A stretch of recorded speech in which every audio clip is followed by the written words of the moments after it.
Janitorial Manager presents the Business of Cleaning podcast, the podcast that brings you the information you need to be successful in the cleaning industry. The Business of Cleaning podcast provides in-depth interviews with successful personalities from the commercial cleaning industry, as well as discussing the trending topics that matter to you and your organization. Welcome into the Business of Cleaning podcast, your number one source for information on the commercial cleaning industry. We release new episodes monthly, live from the Janitorial Manager studio located in Toledo, Ohio. I'm Tim Clagg, the Marketing Communications Specialist here at Janitorial Manager and your host of the Business of Cleaning podcast.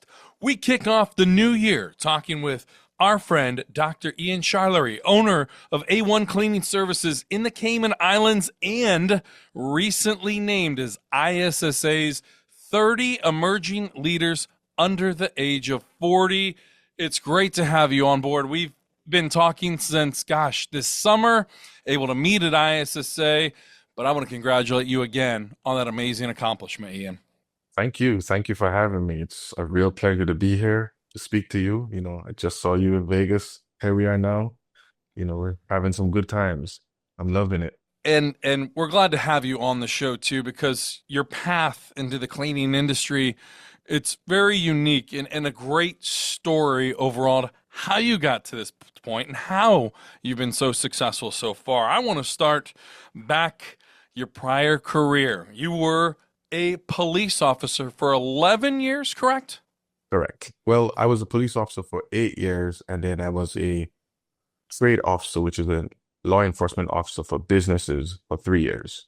How did this career, that prior career, help you develop your leadership skills? Because your community involvement, the conversations you're having to have, it is probably the most difficult job in the world.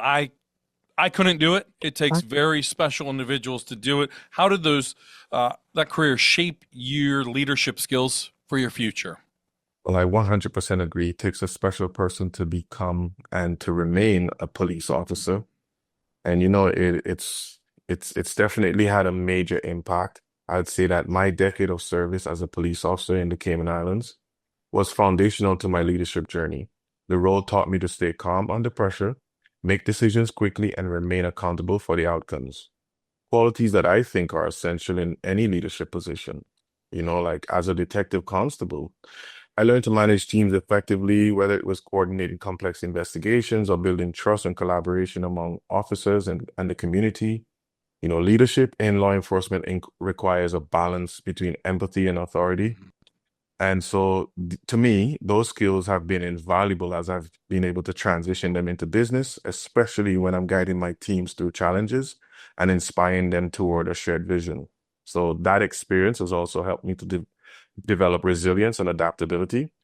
Each day presented new, unpredictable challenges. These are used to teach you to embrace change and think critically about solutions. Whether it's crisis management or long-term planning in business, these lessons to me have been pivotal for my growth as a leader. So I don't take them lightly. It wasn't always nice. It wasn't always beautiful, but smooth seas don't make great sailors.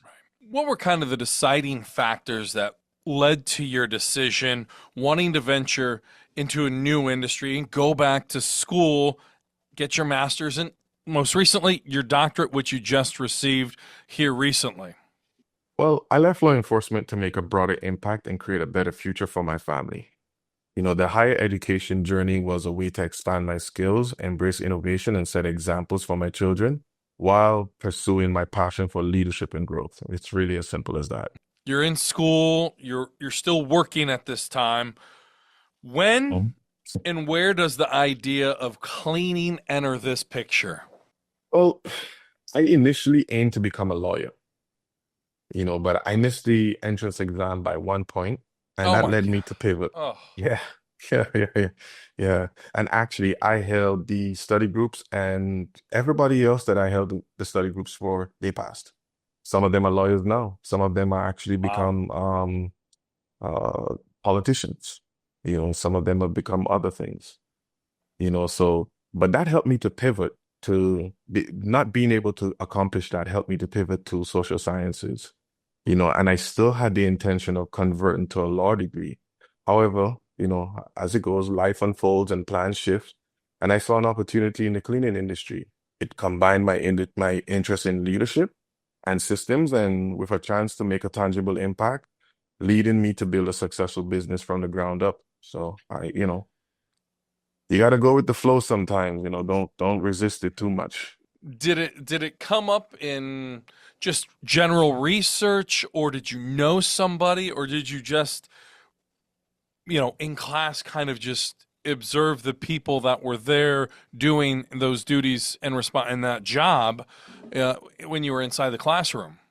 The truth is, I didn't spend much time researching cleaning at all, you know, because the opportunity presented itself unexpectedly. The previous owners were ready to shut down due to challenges they were facing, but I saw the potential. I focused on learning the industry from scratch, applying my passion for business and systems, and treating the business as a seed to be nurtured. Today, A1 Cleaning Services holds the highest international designations in the industry, a testament to that vision. And time management during this time. You're still working, you got a family, you're having to juggle Mm. multiple hats here. How did all of that? Because I'm looking back when I got my undergrad, I had a job, Yeah. but I didn't have a family. I was, in that young stage figuring out who I wanted to be. How were you able to do that? And kind of how did that help you for what was ahead? Well, you know, the truth about the time management is the motivation has to be there, right? Once you're motivated, you can pretty much do anything. So my biggest motivation was my mother, you know, because I grew up with my mother working triple shifts. And as I was saying to you just then, you know, I didn't live with my mom. You know, after 10 years old, she moved to the Cayman Islands. I couldn't move with her. I did come to the Cayman Islands eventually, but I couldn't stay here because she worked as a bartender and they figured that she couldn't make enough money to actually take care of me. So she had to send me to Jamaica, which is 1 hour away. I went, I didn't know who I was living with. You know, I never met those people before in my life. And I lived there and went to school. And, you know, the motivation for me was that I had this main goal. I wanted to take my kids to school and I wanted to pick them up from school. So as it relates to time management, you know, obviously it was challenging to balance work, school, family, but I learned to prioritize what truly mattered and I planned meticulously. I stayed disciplined and I focused, you know, that focus helped me to turn those demanding moments into opportunities for growth and resilience.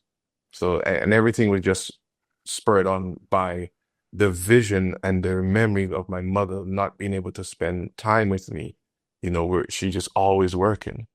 So, motivation. So you really had to grow up at a young age, maturity and Yes. understanding the situation where it's different from the next door neighbor or somebody like that. Uh, Yeah. how much looking back now, um, older, wiser, um, are you grateful for those experiences? Because talking with you, um, you, you're very well spoken, you're very well versed, and I'm sure looking back now, you think, wow, I'm. It was difficult, but I'm grateful for that experience because it shaped you into who you are. I imagine. Absolutely. You know, I wouldn't change anything, you know. Obviously there is some sadness, you know, probably quite frankly, a lot of sadness. There's anger, you know. But those moments create you.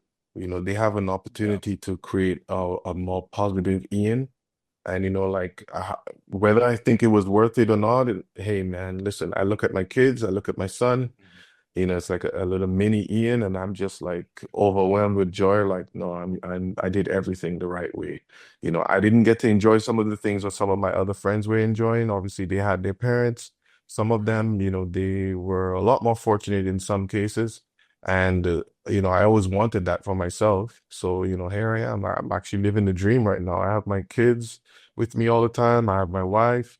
We have a nice house. We live in the Cayman Islands. It's expensive, but hey, I mean, you sent me a picture in New Year's. You're out on the boat here in Toledo. I told you it was 20 degrees and snowing, so the good life. You mentioned just you mentioned just a minute ago the prior owners were looking to get out of the business. You at yes. this time, you said you didn't do a lot of research, so you go into buying the company. What happens then? So yeah, essentially, let me think for a second. You know, so I could tell you this story like the right way, right? So this business was a seed. It was in the ground. I guess to them it was buried. And it was like it didn't have much value or any value, right? Um, it had a negative value because there was a lot of legal ramifications and suppliers that are owed and employers that are owed employees, sorry, hospitals owed, health insurance is owed, like everything is just Right, like, oh, but again, I knew that this could kill me, man. This couldn't kill me. I was with the police service. Like, this is a walk in the park as far as I'm concerned. Like, no one's right. trying to hurt me, like, so yeah, this wasn't, to me, it wasn't anything that was difficult. I don't want to downplay it, but this has been the attitude that I've always had about it. I didn't think that it was anything that was difficult to accomplish. I always thought that it was my opportunity to give back love and maybe in the way that I wanted my mom to receive love from her employers, because working as a bartender or working as a cleaner, even as a female, there's a lot of exploitation that happens in this kind of industry, and it's not spoken about. Everyone just kind of stays quiet about it because it's not them, and the people with the voice, the cleaners, well, you don't get to hear from them that Right. often, you know. So I just kept on putting myself in my mother's employer's shoes. And I said, hey, you know what? I want to build a successful business, but I want to build it in a way that people want to come here. People want to be here and they will stay here. And as a result, I've had people, there are people that are in this business that have been here longer than I have. That empathy goes a long way. Understanding the situation, um, putting yourself literally front and center in their shoes, um, has definitely gone Yes. a long way. What strategies, when you started out, did you use to train and motivate your cleaning staff to maintain the high standards that you knew you were going to operate at? Well, we focus on continuous training, clear communication, and set measurable goals. We emphasize the importance of quality through regular inspections. We provide incentives for exceptional performance. We ensure our team feels valued. We empower our staff with the right tools, and recognizing their efforts are key to maintaining high standards. Like our staff, sometimes it's a matter of just connecting to the human being, right? Hmm. Because here's the truth. Majority of my staff, and I would say 99.9% of my staff are from countries all over the world, right? You have Nicaragua, you have Nepal, you got Jamaica, you have Guyana, you have Grenada, you have India, you have um Honduras, you have Costa Rica. Oh man, I could keep going on, man. I have at least 15 or 20 different Wow. nationalities here, right? And here's the truth. How do I empower and motivate my staff? Well, the truth is, I say it sometimes when someone's performance is down, it's not because they don't want to do the work. These folks have left their families from far away and they've come Right. here to seek a better life, right? Which is the same thing that my mom did, right? So for me, how do I train and motivate them? I sit with them, we say, hey, listen, we get it, your performance has dropped recently. What's going on?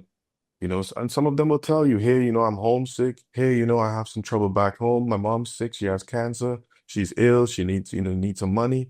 And this is where we step in. We say, hey, listen, I can't lend you all the money, but I will absolutely lend you some money on a 0% interest loan, right? And you can get some of that money and you work hard, you take care of us, we will take care of you. And as a result, man, our staff, we're a family. We stick together, and sometimes it's hard to get people to understand that message because some of them have never really truly experienced love in the workplace.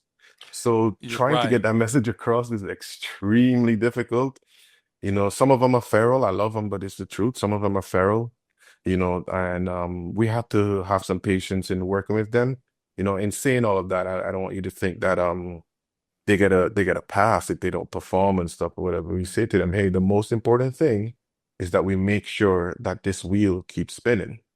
Because if it Right. doesn't, the five people that we take care of back home, we're not going to be able to, to do that.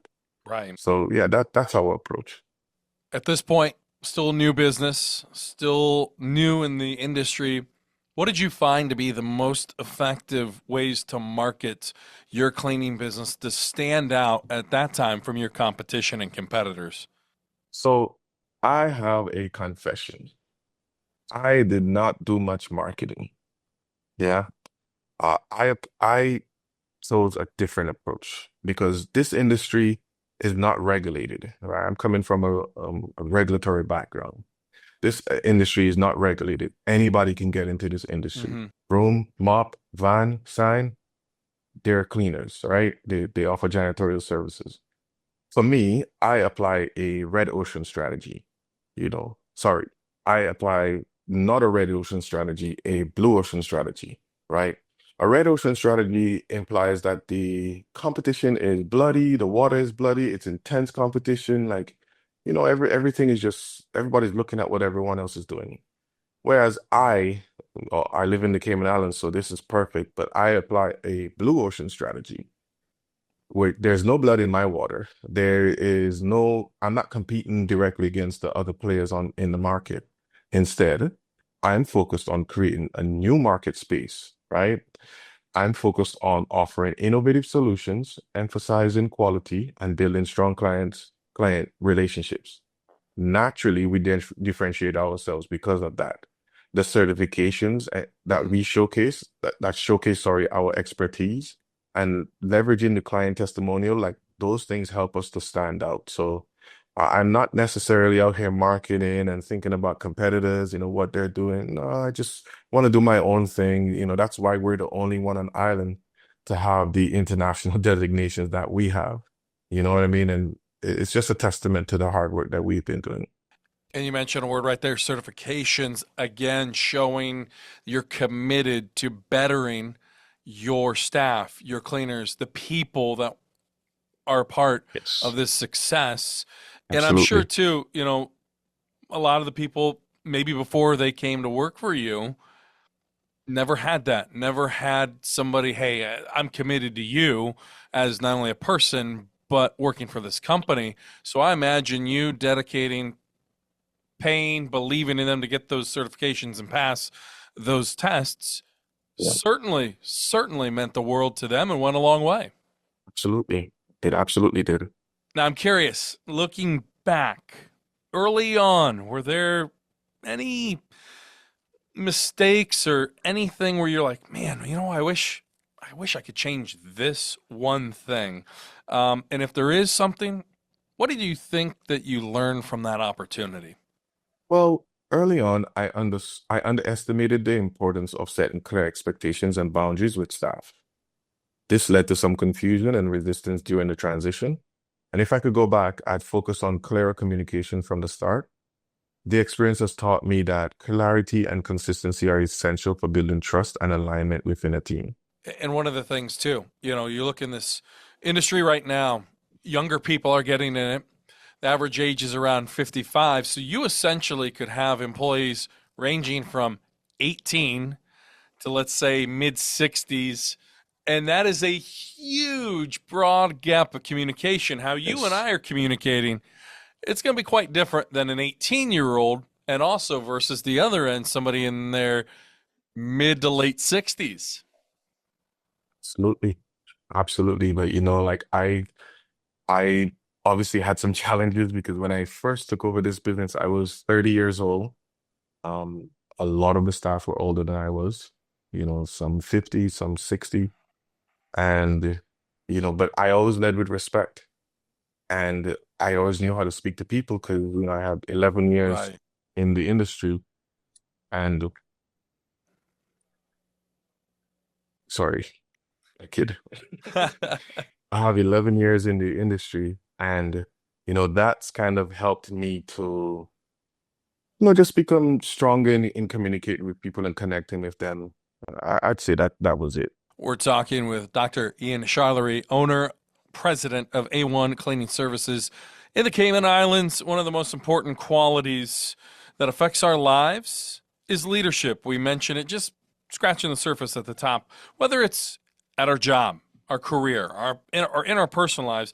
I know it's something that certainly helped A1 Cleaning Services to be successful. How would you define your particular leadership style, and how has it evolved from some of those life experiences that you've gone through?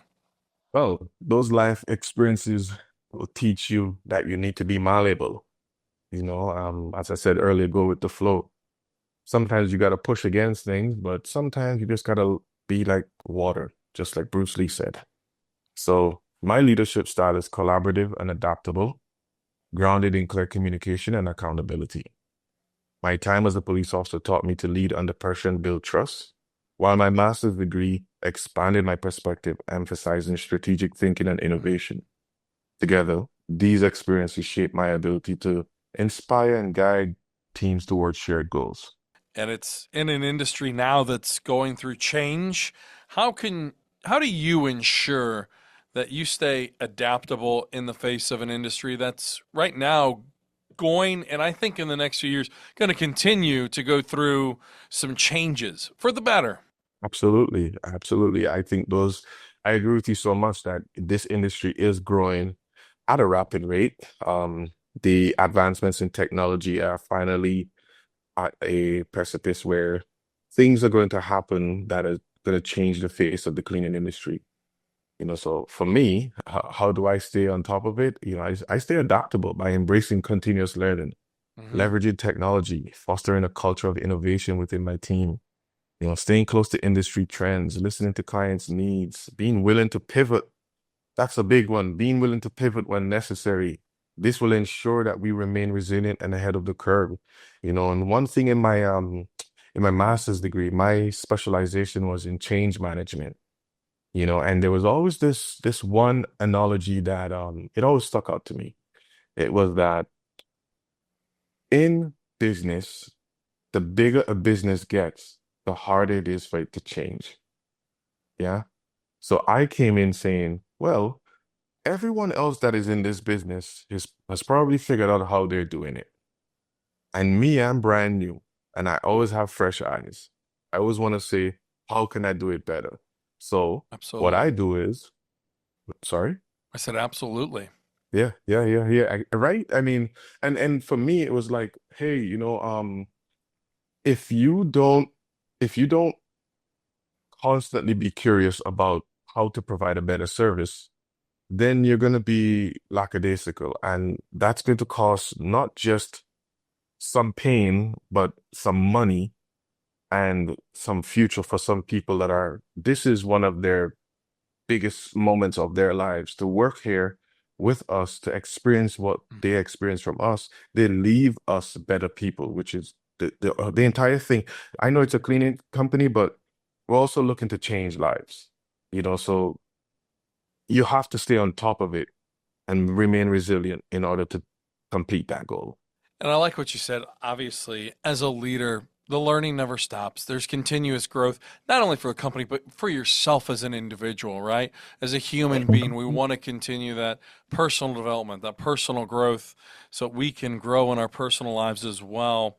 One of the most exciting things I think that a lot of people may not know, if they're watching the video portion right now, they can see it. There's a 3 monitor setup in the back. You see this outline of the seat right there.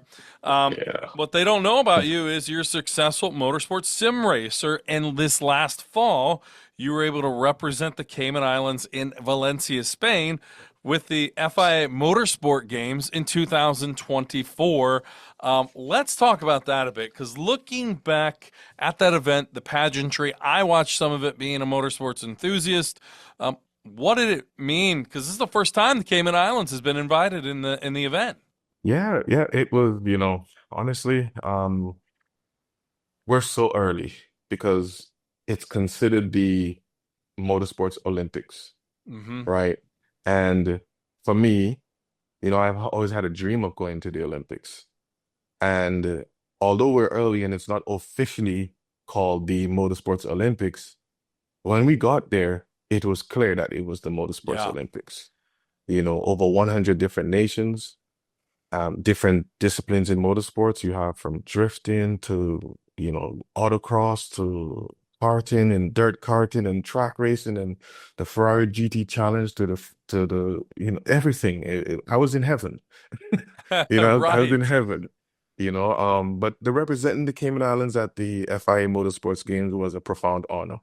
It was incredible to showcase my passion for sim racing on a global stage and, just carry the pride of the country with me. That experience helped deepen my appreciation for perseverance and importance of the community in supporting us in pursuing our dreams. I started sim racing just as a thing to pass the time during the pandemic. And, a friend and I, we both started it. And we were like, wow, look at us now. Like we're at the actual, FIA Motorsports Games. Remarkable. And I want to go a step further and paint that picture because they have the introductions going on. You have your hosts up on the stage.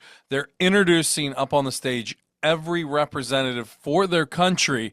So when Yeah. you hear the Cayman Island representatives, you hear your name, you're carrying that flag up to the stage. Yes. I mean, what were the Yes. emotions? I can see you smiling. What were the Oh emotions man. like, the goosebumps and just the adrenaline?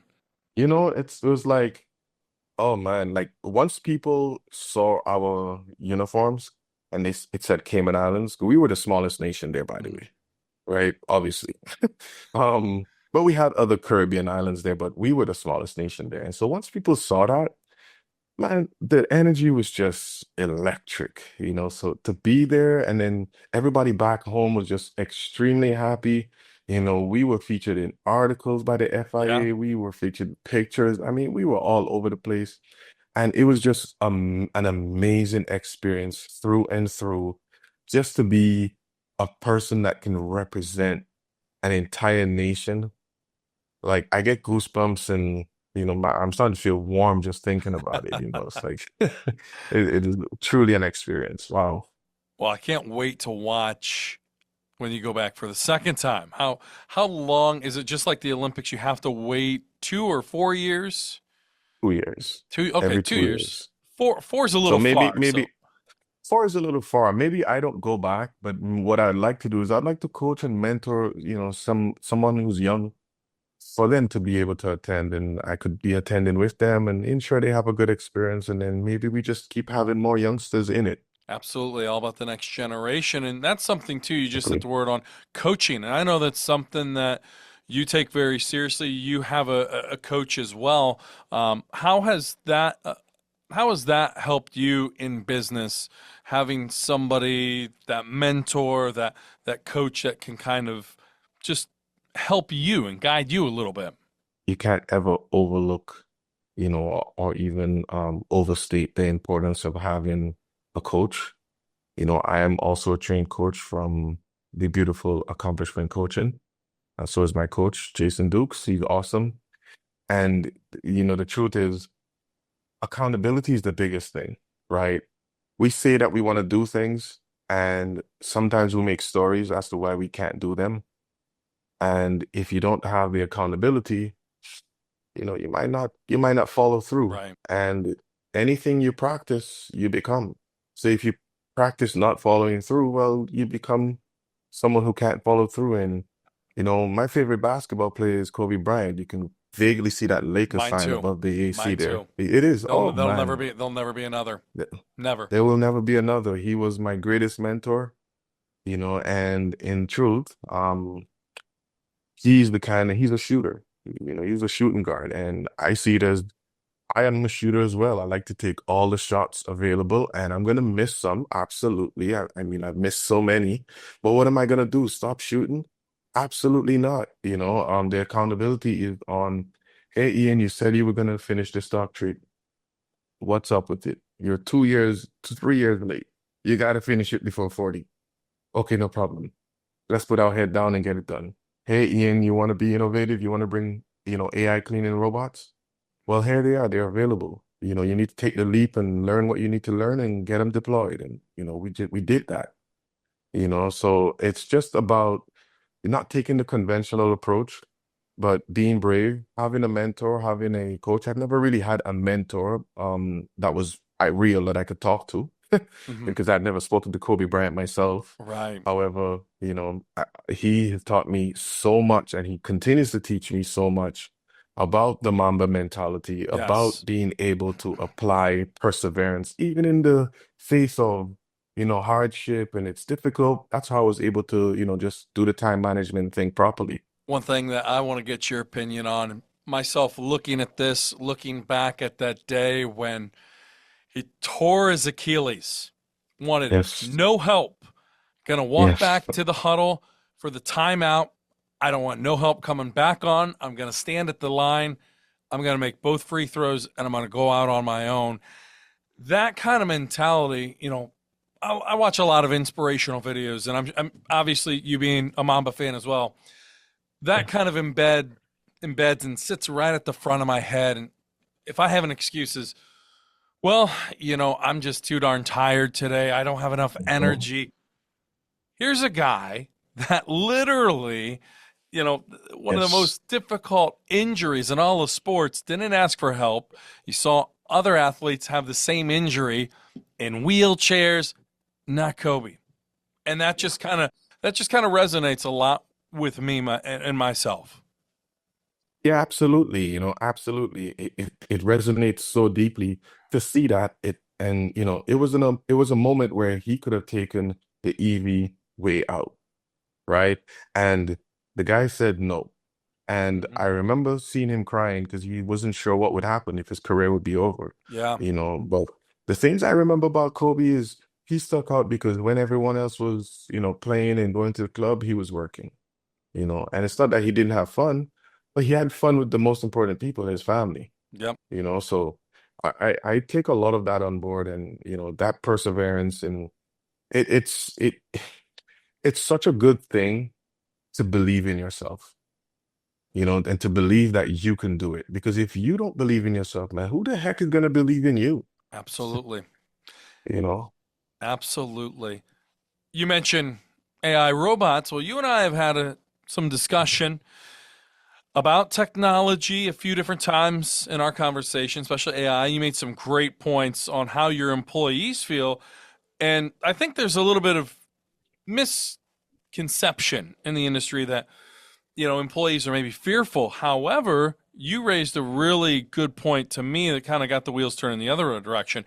And it's not that employees are against the technology. They want to be prepared to be able to digest and understand the technology. Yes, exactly. Because people fear what they don't understand. Yes.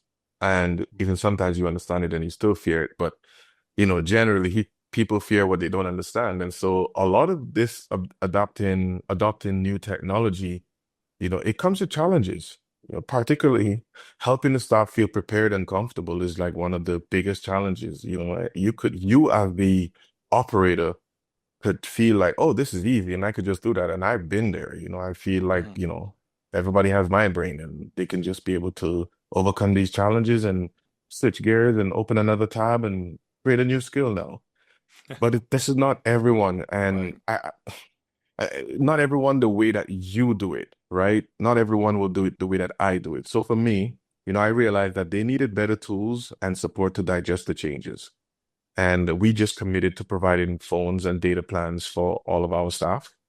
And this enables easy communication, access to janitorial managers' features. While it added overhead costs, it showed our commitment to becoming a more data-driven business while prioritizing our employees' needs. Listening to their concerns and involving them in the process was key to finding a resolution and fostering trust. Because the truth is, um, technology is going to constantly be changing. The technological sea level is constantly rising. It's Yes, going it up. is. And the cleaners are considered low socioeconomic standard individuals, right?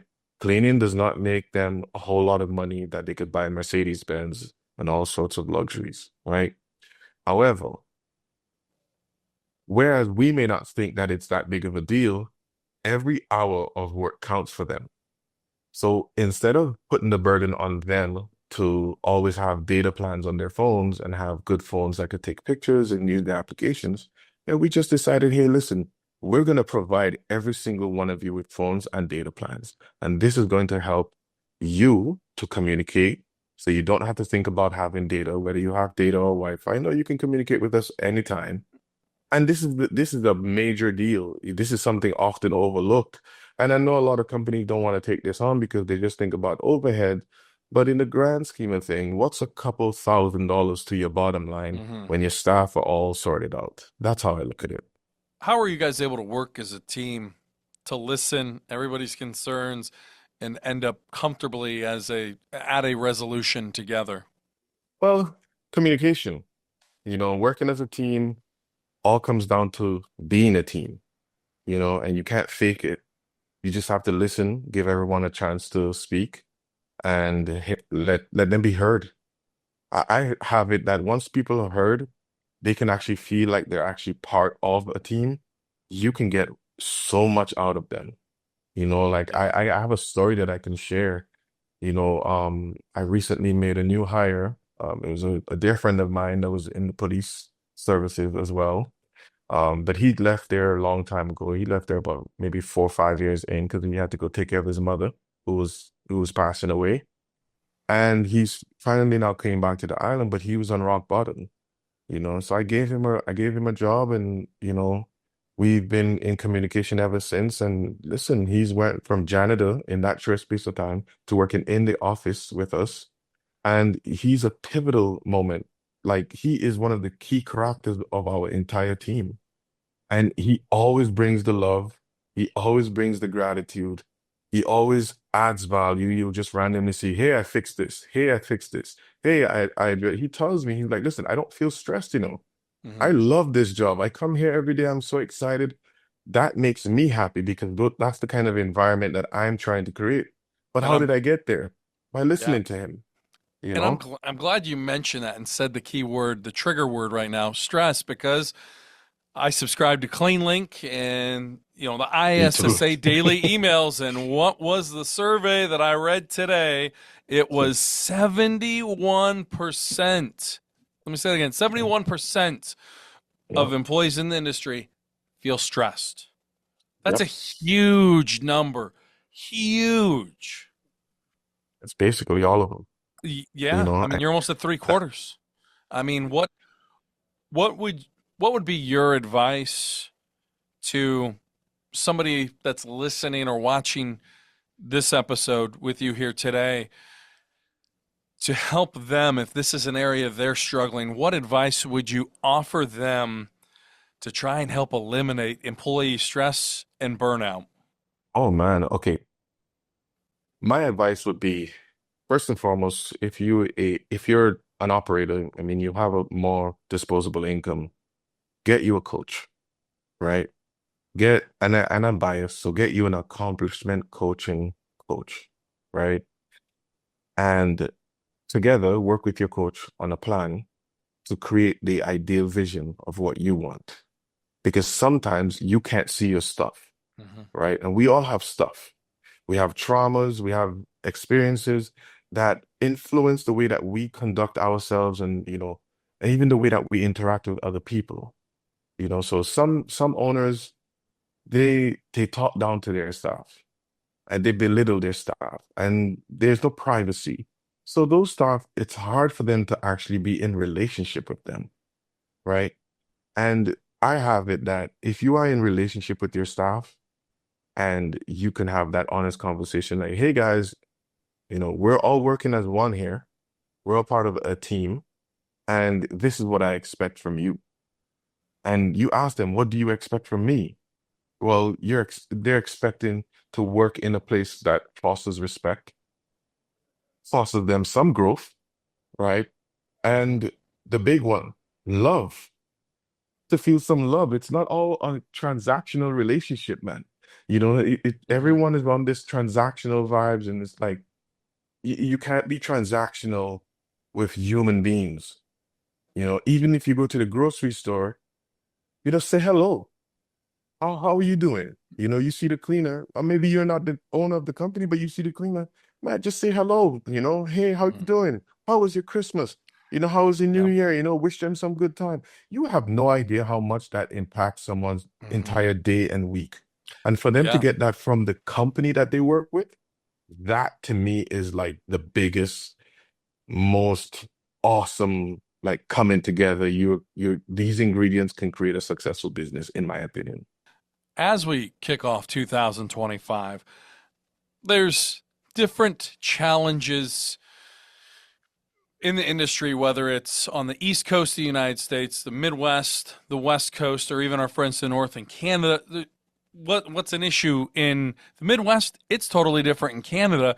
I'm curious to kind of get your take to see what you think what the biggest issues are in the industry that your company faced in 2024 in the Cayman Islands. If they're similar, if it's something a little bit different. Well, you know, it's no surprise that our biggest challenge in 2024 was about adapting technological advancements and managing the employee readiness for these changes. So the balancing the cost of innovation with maintaining a high standard of service, that was another hurdle. But we prioritize training, communication, and data-driven solutions. We addressed these head on and positioned ourselves for growth. And I imagine it's probably the same for every cleaning company out there. If you're not growing, well, you're doing the opposite of growing, and well, that's not so nice. No. So yeah, that would obviously be my experience since I'm always trying to learn, always trying to improve, and just, have this innovative mentality. We mentioned during the intro, you were recently named as ISSA's 30 emerging leaders under the age of 40. When you found that out in October, that you made this distinguished list, what was your initial reaction then? And now that you've had a few months, 3 months, you were at the presentation in Vegas. What's different now that you've had time to just kind of let things settle? Well, I was deeply honored and humbled. Being the only person chosen from the Caribbean made it an even bigger honor. It felt incredible to have my work recognized on such a distinguished level, and it motivated me to continue striving for excellence and representing my region proudly. Now that I take time and I take it all in. I'm not even sure if I have, but thinking about taking it all in, it's just it was amazing to receive this 10 years in, and I'm looking forward to what other leaders that I can actually grow and nurture that maybe they can win this kind of award as well. Maybe they can get some recognition as well because I really do have some strong people on my team, and I believe that they are fully capable of making waves in the industry.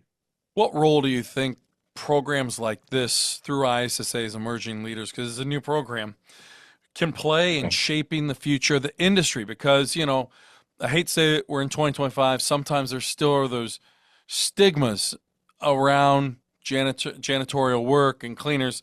How will programs like this continue to push it forward and get rid of that narrative altogether?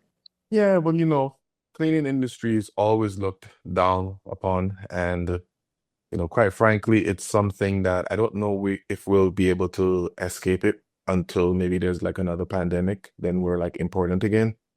But the key for me is letting my staff just understand that although we're not appreciated right now, which is something I know about from being a police officer, like people just love you when they need you. When they don't need you, boy, are you terrible.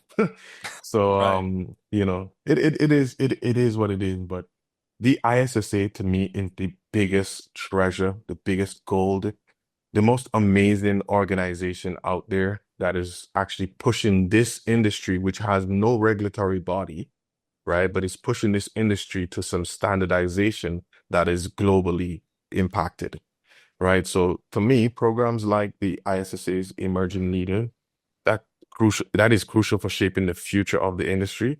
You know, they provide a platform to develop, connect, and empower the next generation of leaders. And I think that by fostering innovation and collaboration, these programs ensure the industry evolves with fresh ideas and strong leadership. You know, last year was ISSA's 100th anniversary. This was the 101st show, and I think they're off to a pretty darn strong second 100 years with Absolutely. this last year's show. Ian, I want to greatly thank you. I appreciate you coming on this month's episode, talking to us about your journey, your story that led you to the commercial clean industry. And I'm also proud to call you a friend here. As you know, we've done a Sure. lot of work here over the last 3 or 4 Yes, months together, and I'm so glad to see your success, especially everything that you've gone through, and it's very deserving.